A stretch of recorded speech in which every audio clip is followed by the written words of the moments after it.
자, 이집트 문명의 특징을 살펴볼게요. 이집트 문명은 메소포타미아 문명의 뒤를 이어서 두 번째로 발생한 고대 문명입니다. 그래서 이집트 문명은 기원전 3000년경 아프리카 북쪽에 있는 나일강 유역에서 발생했어요.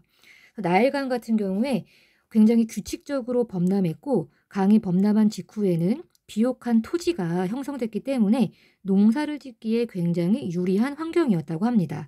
그래서 일찍부터 나일강 유역에 사람들이 살기 시작했고, 이들이 공동체를 이루고 공동체가 도시가 되고 도시가 통일 왕국이 되면서 문명이 형성이 되었어요.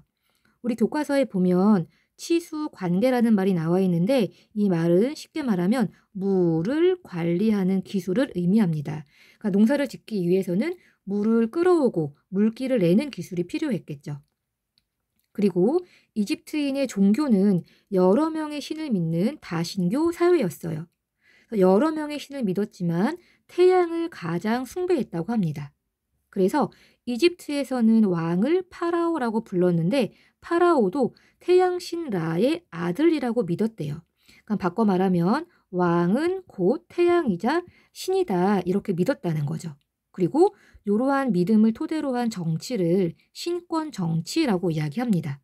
그래서 왕의 권력은 신으로부터 온 것이기 때문에 신에게 제사를 지내고 신을 받드는 일이 굉장히 중요했어요. 그리고 이러한 역할을 하는 사람들이 누구였냐면 바로 제사장이었습니다. 자연스럽게 제사장과 관료가 지배층을 형성했고, 이 지배층이 백성을 통제하는 그러한 계급 사회의 모습을 가지고 있었어요. 자, 그 다음 단락을 보면 이집트는 이민족의 침입을 거의 받지 않았다고 했는데, 그 이유가 뭐였냐면 이집트는 지리적으로 굉장히 폐쇄적인 지형이었어요. 그러니까 지도를 보면 이집트는 사방이 사막 아니면 바다예요. 그러니까 이민족이 쳐들어올래야 쳐들어올 수가 없는 자연 환경이었던 거죠. 그래서 이민족의 침략을 받지 않았기 때문에 정치적으로 굉장히 안정적이었고, 하나의 통일 왕조가 고왕국, 중왕국, 신왕국을 거치면서 안정적으로 오랫동안 유지될 수가 있었어요. 그래서 이집트인들은 이러한 안정적인 삶이 죽은 이후에도, 즉 사후 세계에도 계속 이어지기를 바랬습니다. 그래서 인간이 죽더라도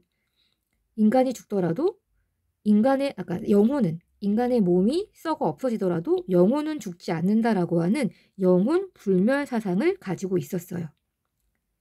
그래서 이집트인들은 사람이 죽으면 시신을 최대한 썩지 않게 미라로 만들어서 보존하려고 했고, 그리고 비록 시신이 엎어지더라도 영혼이 살아있기 때문에 영혼을 위해서 사자의 서라고 하는 안내서를 함께 만들었습니다. 그러니까 사자의 서라고 했을 때 사자는 죽은 사람을 의미하는 거고, 이 서는 한자로 절차, 차례를 의미해요. 즉 사자의 서라는 건 죽은 사람을 위한 차례, 절차, 이런 의미인 거죠. 그래서 죽은 사람의 영혼을 위해서 사후 세계에 대한 안내서인 사자의 서를 만들어서 함께 무덤에 묻었다고 합니다. 자, 끝으로 앞에서 얘기했듯이 나일강이 주기적으로 범람했기 때문에 토지가 비옥했고 문명이 발달할 수 있었던 건데, 그래서 나중에 그리스의 역사가였던 헤로도토스는 이걸 뭐라고 했냐면 이집트 문명은 바로 나일강의 선물이었다. 그만큼 나일강이 절대적이었다, 이렇게 평가했다고 해요. 자, 한편 나일강의 범람을 예측하고 또 날씨를 관측하는 과정에서 천문학이 발달했고, 날짜를 계산하는 태양력이라는 달력이 만들어졌어요. 그러니까 태양력이라는 건 태양을 기준으로 한 달력을 의미해요. 그리고 강이 범람한 직후에 경작지를 복원하고 정리하는 과정에서 측량술, 그 다음에 기하학은 쉽게 말하면 수학을 의미하는 거죠. 이런 것들이 함께 발달했습니다. 그리고 십진법은 우리 오늘날 사용하는 0부터 9까지의 숫자 체계를 의미하죠. 그래서 그리스인들은 일찍부터 십진법 체계를 사용하고 있었고, 그 다음 미라를 만드는 과정에서 현대의학에 가까운 의학이 발달하기도 했습니다. 그리고 마지막으로는 파피루스는 갈대를 얇게 펼친 일종의 종이인데, 이 종이 파피루스에 글자를 남기기도 했습니다.